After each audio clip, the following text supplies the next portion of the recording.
अगर आप भी जॉब करते हैं तो आपके लिए ये वीडियो बहुत जरूरी है। दोस्तों, आपको पता होना चाहिए कि हमारे इंडिया में लगभग 25% पॉपुलेशन वो पॉपुलेशन है जो इनका की उम्र 14 साल से कम है और अगले 15 सालों में वो पॉपुलेशन आकर के खड़ा हो जाएंगे आपके जगह पर, जहां की वो लोग जॉब एस्पिरेंट्स रहेंगे, उन्हें जॉब चाहिए होगी और वो आपसे कम सैलरी में और आपसे ज्यादा अच्छे तरीके से काम कर सकेंगे क्योंकि उनकी एडॉप्शन वो होगी, वो सारे ये 21st सेंचुरी स्किल सीख कर आएंगे। दोस्तों, मैं आप लोगों को ये बताना चाह रहा हूं कि क्यों आपके लिए फाइनेंशियल इंडिपेंडेंस प्लान करना जरूरी है, क्यों आपको अर्ली रिटायरमेंट प्लान करना जरूरी है और आप अगर प्लान करते हैं तो आपको क्या क्या मिलेगा। दोस्तों, इस वीडियो में हम लोग ये बताने वाले हैं कि फाइनेंशियल इंडिपेंडेंस अगर आप अचीव करते हैं, उसके लिए प्लान कर लेते हैं, अर्ली रिटायरमेंट के लिए प्लान करते हैं, तो आपको किन किन चीजें मिलती है।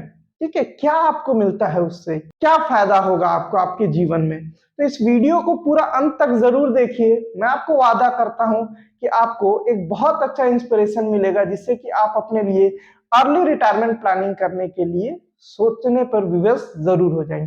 तो आइए चलते हैं वीडियो की तरफ और जानते हैं कि क्यों जरूरी है कि आप अर्ली रिटायरमेंट के लिए प्लान करें। क्यों जरूरी है? देखिए, पहली चीज तो है, अगर आप अर्ली रिटायरमेंट के लिए प्लान कर रहे हैं तो आपको एक अच्छा फाइनेंशियल सिक्योरिटी मिल जाता है, फ्लेक्सिबिलिटी मिलता है। इन सभी पॉइंट्स पर हम लोग पूरे वीडियो में डिटेल्स में डिस्कस करेंगे। सिंपल वर्ड्स में अभी समझ लीजिए क्या है।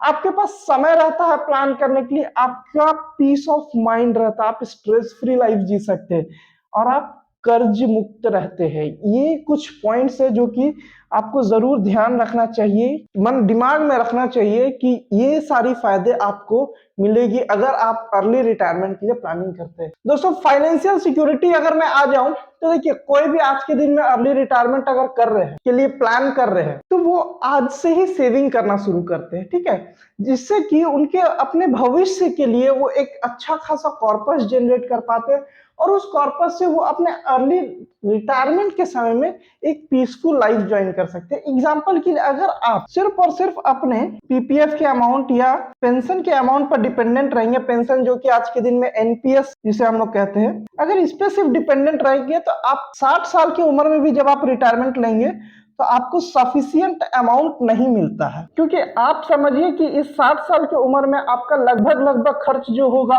2 लाख से लेकर 5 लाख के बीच में हो। लेकिन अगर आप जो पीपीएफ कट रहा होगा या जो आपके लिए पेंशन कंट्रीब्यूशन हो रहा होगा एनपीएस में, उसे अगर आप कैलकुलेट कीजिएगा ना, तो कहीं जाकर के आपके रिटायरमेंट में वो 1 लाख से लेकर 1.5 लाख के बीच का अमाउंट आएगा। तो इसलिए आपके लिए बहुत जरूरी है कि आप कुछ अपने रिटायरमेंट के कॉर्पस के लिए जरूर प्लान कीजिए, चाहे वो आप एसआईपी के थ्रू कीजिए या आप स्टॉक्स में इन्वेस्ट करके कीजिए, चाहे म्यूचुअल फंड में इन्वेस्ट करके कीजिए, जैसे भी हो, लेकिन कोशिश कीजिए कि ऐसी जगह इन्वेस्ट करें जहां की आपको कंपाउंडिंग का फायदा मिले। इससे क्या होगा, आप फाइनेंशियली सिक्योर रहेंगे, सबसे बड़ी बात। दूसरी बात कि आप जॉब पे डिपेंडेंट नहीं रहेंगे। जब भी आप फाइनेंशियली सिक्योर रहते हैं, आपका फाइनेंशियल कंडीशन स्टेडी रहता है, तो आप कभी भी अपने आप को डिसीजन ले सकते हैं। इस पर पॉइंट पर भी आते हैं हम लोग। जैसे देखिए, फ्लेक्सिबिलिटी। ठीक है, आप एक जो यंग प्रोफेशनल होता है, अगर वो फाइनेंशियली सिक्योर्ड नहीं है, उसके ऊपर बहुत सारी लोन्स है, तो वो जॉब स्विच करने के पहले काफी सोचता है, वो प्लान नहीं कर पाता है, वो डिसीजन नहीं ले पाता है, उसे अच्छा अपॉर्चुनिटी मिलने के बाद भी वो फंसा रह जाता है। तो अगर आप भी चाहते हैं अपने आप को फाइनेंशियली इंडिपेंडेंट रखना, तो कभी भी खुद को लोन में ना रखें। कोशिश कीजिए कम से कम लाइबिलिटीज जमा करने का, एसेट जमा कीजिए, लाइबिलिटीज से जितना हो सके दूर रहिए। वो आपको एक फ्लेक्सिबिलिटी देगा। ठीक है, और ये फ्लेक्सिबिलिटी आपको आगे जाकर के बहुत हेल्प करेगा, क्योंकि जब आप रिटायर हो जाते हैं तो आप अपने अनुसार फिर प्लानिंग कर सकते हैं कि क्या आपका खर्च होगा, क्या आप बजट बनाएंगे। तो ये फ्लेक्सिबिलिटी आपको मिलती है। कब प्लान करना चाहिए? देखिए, जब भी आप रिटायरमेंट प्लानिंग कर रहे हैं, मोस्टली जो लोग प्लान करते हैं वो जाकर के, आजकल जो मैं ट्रेंड देख रहा हूँ, या तो 40 साल की उम्र में प्लान करते हैं या 50 या 55 में जब पहुंचते हैं तब याद आता है कि अरे रिटायरमेंट के लिए भी कुछ करना था। उससे पहले बच्चों के लिए, घर के लिए, सबके लिए करते रहते हैं, लेकिन अपने लिए कभी ध्यान नहीं देते हैं। एक बेसिक फॉर्मूला मैं आपको दोस्तों बता रहा हूं।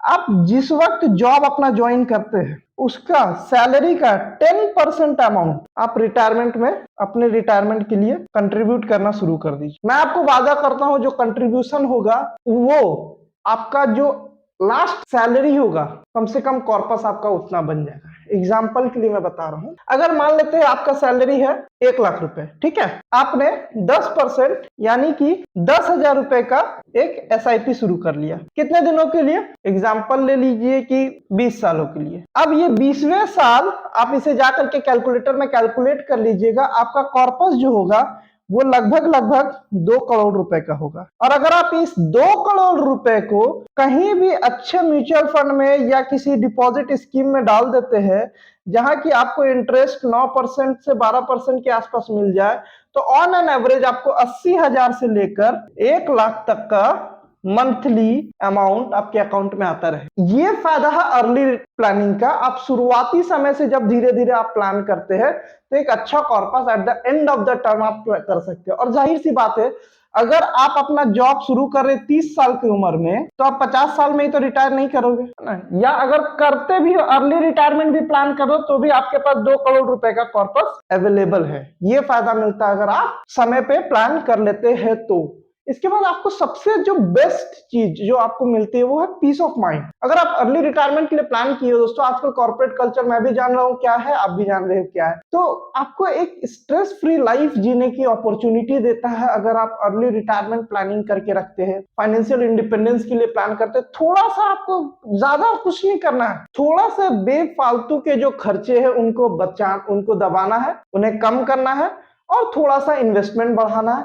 वो आपको वो सुकून देगा जो कि आप महसूस नहीं कर पाओगे अभी। एक बार कोशिश कीजिए, प्लान कीजिए, जैसे ही आपको दिखने लगेगा कि हाँ भाई आपके अकाउंट में आपके रिटायरमेंट के लिए 50 लाख रुपए डिपॉजिट हो गए, आपको उसी वक्त एक सुकून महसूस होगा। तो ये एक बहुत जरूरी चीज है जो कि आज के दिन में तो रह नहीं गया कॉर्पोरेट कल्चर में। तो इसके लिए आप प्लान जरूर कीजिए। और एट लास्ट कर्ज से जरूर बचिए। जब भी आप अर्ली रिटायरमेंट के लिए प्लान कर रहे हैं, शुरुआती समय में लोग करते क्या है, वो जाकर के कार खरीद लेते हैं, घर ले लेते हैं। लेकिन दोस्तों इन सब चीजों को कोशिश कीजिए ना करने का भी। शुरुआती समय में जब आप जॉब ज्वाइन करते हैं उस वक्त इन सब चीजों को अवॉइड कीजिए। आप एक कॉर्पस जब डिपॉजिट जमा ले लीजिए उसके बाद फिर इन सब चीजों का प्लानिंग कीजिए। तो ये कुछ पॉइंट्स है जो कि आपको मिलने हैं जब आप अर्ली रिटायरमेंट की प्लानिंग करते हैं तब। तो दोस्तों अगर आपको ये वीडियो अच्छा लगा तो वीडियो को लाइक जरूर कीजिएगा। और जो भी आपके नजदीकी में है, आपके फ्रेंड्स है, फैमिली मेंबर्स है जो नए जॉब ज्वाइन कर रहे हैं या वो प्लान करना चाहते हैं अर्ली रिटायरमेंट के लिए, उनके साथ ये वीडियो जरूर शेयर